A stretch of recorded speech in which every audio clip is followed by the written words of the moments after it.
কাজ থাকবে বাড়িতে, বাইরেও কাজ থাকে।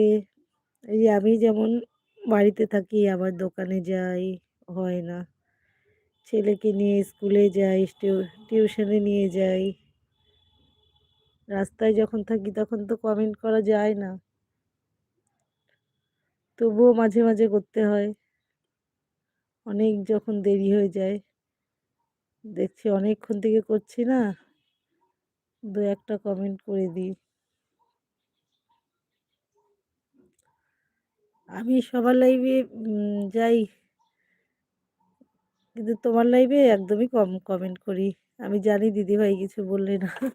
দিদিভাই নিজেই বলে দেয়, কমেন্ট করতে হবে না বেশি। আবার রিঙ্কি দিদিভাইও তাই বলে। অন রেখে দাও, কমেন্ট করতে হবে না।